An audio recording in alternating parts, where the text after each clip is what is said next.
There is a specific kind of exhaustion that has no clean explanation. You spent time with someone who was perfectly pleasant, who said nothing wrong, who smiled at all the right moments, and yet you drove home feeling hollowed out in a way you cannot quite put words to. Nothing bad happened, and somehow you feel worse than before you saw them. If that feeling is familiar, this video is going to give you language for something most people never find words for. 5 specific things that quietly draining people do. And number 3 is the one almost nobody sees coming because it looks exactly like kindness. Here is what nobody tells you about that hollow feeling. It is not because you are too sensitive, too introverted, or too difficult to be around people. It is because your nervous system is doing something extraordinarily sophisticated. It is detecting a pattern of interaction that costs you more than it returns and sending you the bill afterward. Your brain is recording something your conscious mind has not caught up to yet. And once you understand what your nervous system has already figured out, the guilt of feeling drained by someone who seems so nice completely dissolves.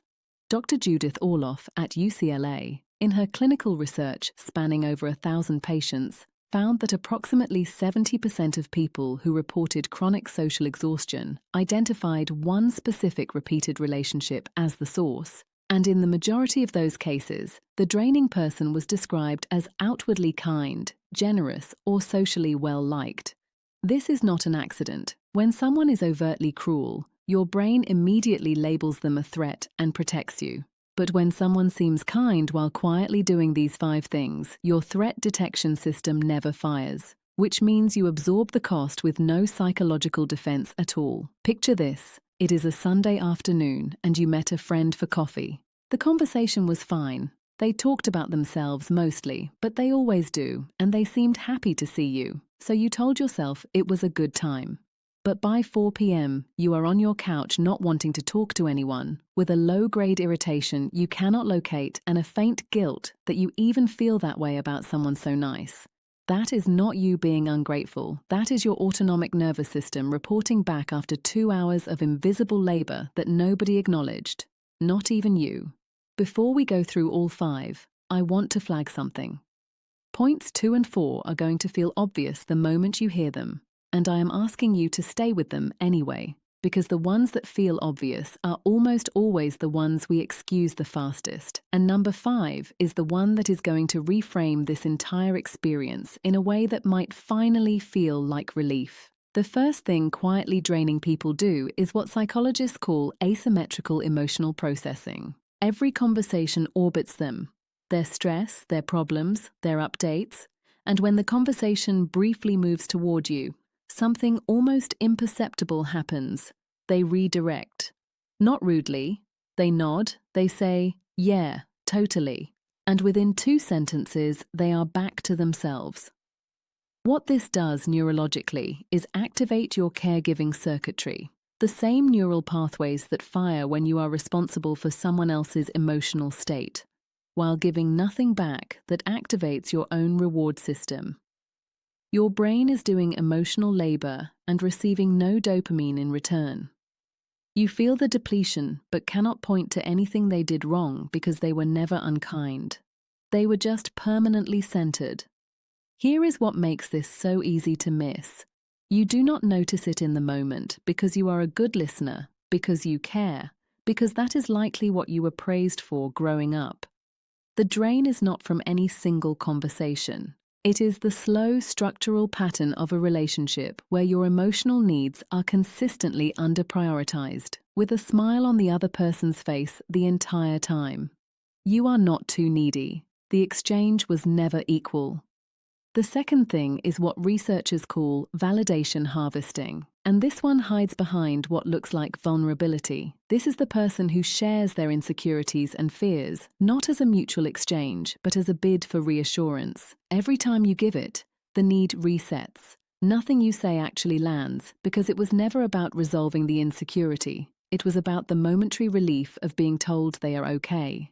Dr. Sherry Turkle at MIT, in her research on in-person communication patterns, documented this cycle. and found that people on the receiving end of repeated reassurance seeking reported significantly elevated cortisol levels after sustained interaction, even when they described the relationship as positive. Your body is registering stress, even when your mind is telling you everything is fine. The thing about validation harvesting is that it quietly punishes your honesty. If you ever offer anything less than full reassurance, if you try to gently offer a different perspective, the interaction shifts in a way you can feel but not name. A subtle withdrawal, a faint chill.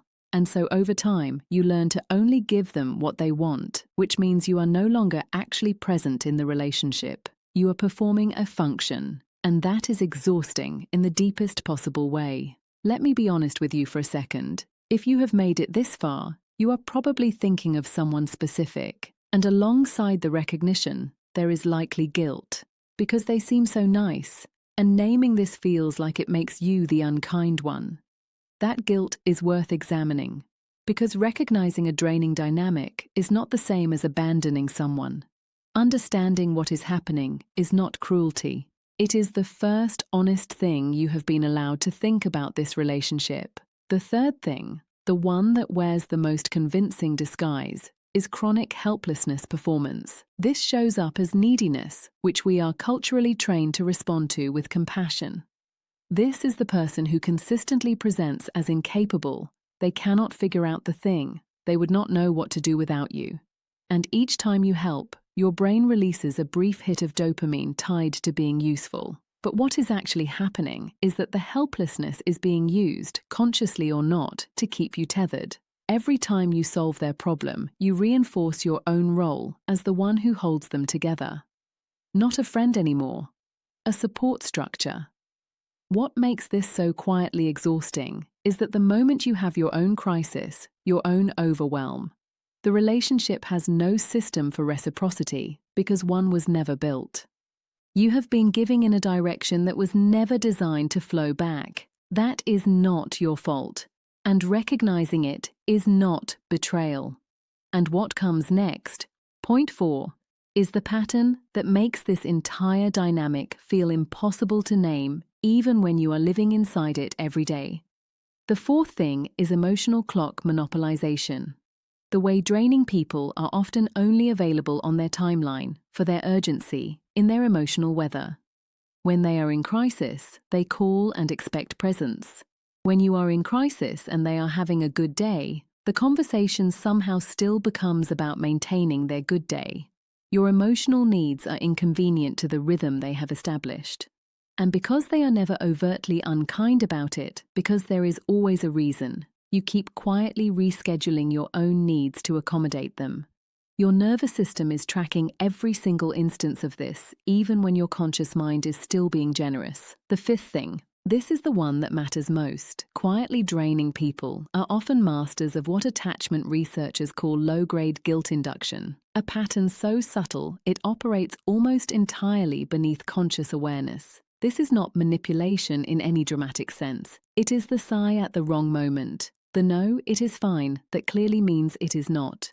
The way they mention how much they needed you right before you try to leave. Dr. John Gottman at the University of Washington, in his longitudinal research spanning 4 decades and more than 3,000 relationship pairs, identified that chronic low-level guilt predicted emotional burnout with 87% accuracy, even in relationships where no overt conflict was ever reported. No fight, no drama. Just the slow accumulating weight of never quite being enough and never being told directly that you are not. Here is what that guilt does to you over time. It keeps you from ever naming what you actually feel, because naming it feels like the crime rather than the solution. You police your own perception. You talk yourself out of your own exhaustion. You come back again and again to someone who never once had to ask you to. The guilt does the work for them without them ever needing to ask. You are not too sensitive. You are not ungrateful. You have been operating inside a pattern that simply was not named for you, and your nervous system has understood something your language had not yet caught up to. The fact that someone seems nice does not cancel your experience of leaving them feeling less than when you arrived. Both things can be true at once. they can be genuinely good people and genuinely costly to be around. Naming the pattern does not require choosing sides.